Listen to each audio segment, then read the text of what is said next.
And then even earlier on in the chapter here, and just kind of sticking on the topic of Harari, because I think he is kind of one of the main spokesmen for upholding kind of a secularist ideology. Uh, he even explicitly says that meaning does not exist, that all our ideals and purposes are unimportant outside our own heads, and even points out the problem of passing the buck of meaning. So, Yeah.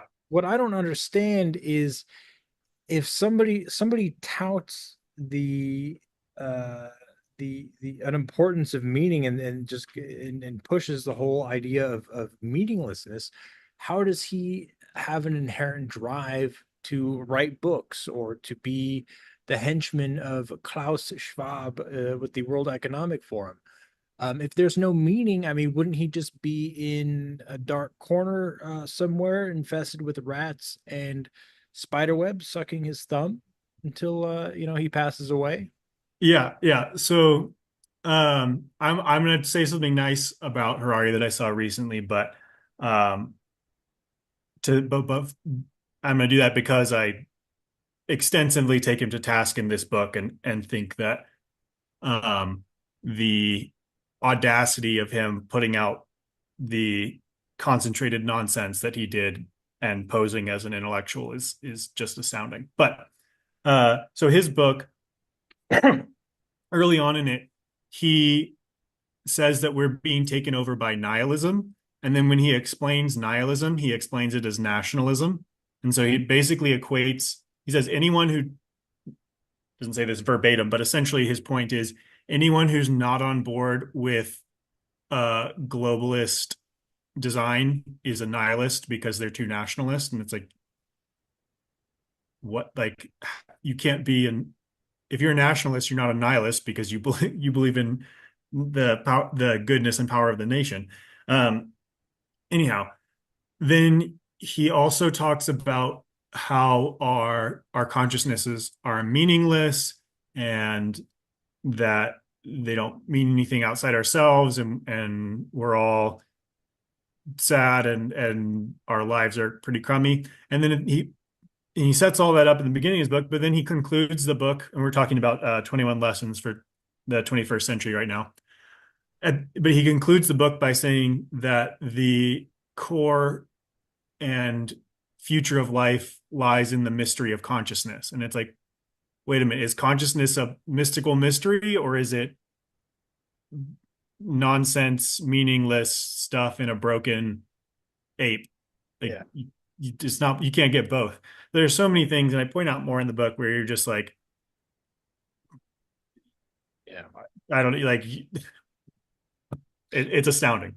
A lot of it, But like, yeah, go hold ahead. on, let me say my positive about him. I did hear him recently say that he's been considering the necessity of nationalism. And I think he said something like he thinks that nationalism will be an inevitable part of the future, which is like, that's progress. He's changing his mind because before in this book, he was saying that any thoughts of nationalism were equivalent to nihilism. So he's been willing to consider another side at least and coming around to that. And I do think that our only real hope for a functional world lies in some form of non-zero sum nationalism, where people have large groups that they're connected to, that don't get so big that people are completely disconnected, but that we interact in a positive non-zero sum manner. So he seemed to be at least open to that and reconsidering stuff. So that's a good thing. I mean, Kudos. I gotta look at that, okay? Because like he's like the epitome of globalism. I mean, Yeah. that would be like somebody, some executive at the top of Coca-Cola saying that he's open to trying Pepsi products. Yeah. You know, Yeah. like, it's just I gotta check that out. Yeah. Yeah. But I mean, who knows? I mean, Yeah. so So, even anyways, on secularism, on that point, sort of, Pinker dresses it up. Pinker makes as best a case you can make for it, I think. And a lot, and again, I don't want to sell him short. A lot of people, as I say in the book, a lot of people will read his work and they will be perfectly satisfied with it. I'm not denying that. Plenty of people would think that's as deep as you need to go. He says good things. I agree with him. That's that. Why would you need anything more? Fair enough. But again, as we talked about in the first episode, this book is for people who are in the grips of nihilism, who are in the depths of despair. And that simply does not work for them. They will not settle for the dogmatic responses in secularism. So Pinker dresses it up nicely. The issue is Harari comes along and is lauding secularism and is being, hey, I'm a good secularist guy. I believe all the good things. Yay, science. Yay, progress, all that stuff. But he just comes out and says human rights don't exist. Right. So, one step down the line, you have a top intellectual forwarding secularism who says, let me see, um, this is a direct quote from Harari. The only place that rights exist is in the stories humans invent and tell one another. It isn't true that humans have a natural right to life or liberty. Let me repeat that, and I'll take out the conjunction or the contraction so it's more clear. It is not true, according to Harari, not true that humans have a right, a natural right to life or liberty. Right. Yeah. Okay, That's one that's of the the most, problem with secularism is and he's that one of the most influential people alive. right. It's not like this is some wacky person who's taken the beliefs way off the rails and isn't, leading a fringe movement. He's a top intellectual. And so while Steven Pinker can do it very artfully and arguably stay within acceptable bounds, there's nothing holding other people to that same standard.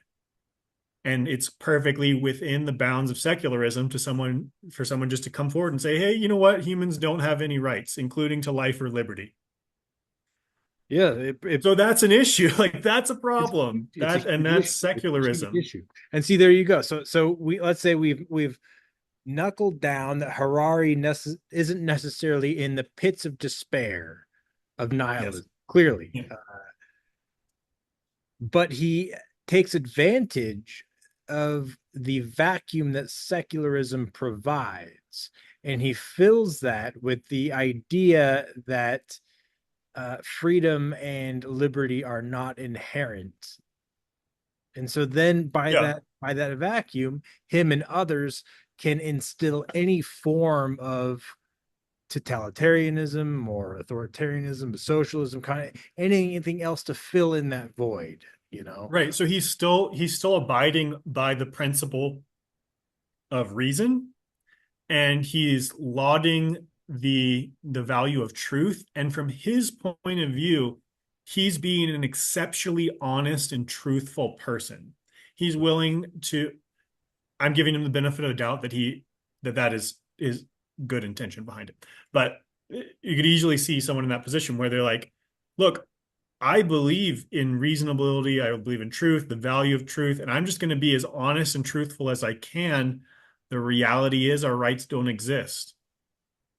And he might, adjust that. He might fluff it up. He might say, they exist in the stories we tell us, and we don't have actual, real, natural, God-given rights, but we should still respect the rights that we decide to give each other arbitrarily. It's like, okay, but the problem is you've still foundationally said that there's no inherent rights in human life, including to human life. So again, even the people who aren't themselves consumed by nihilism, as they're handing forward and handing the baton of secularism, they're handing the seeds of nihilism as well. Like anyone who takes that seriously and says, "Wait a minute, all of our beliefs are just nonsense hallucinations in our heads, and we don't have any rights." That grows in a certain direction in across many, as you pass it on to many minds, many people will take that in the same direction and go, well, if I believe that that's the case, therefore now I get to do X horrible thing. Right. So that's sort of the core issue of secularism, is that they're propagating nihilism at the same time and within a belief system that has zero defenses against nihilism. That's exactly it. It's there's no defense. There's no defense. So it's easily filled in with something much more diabolical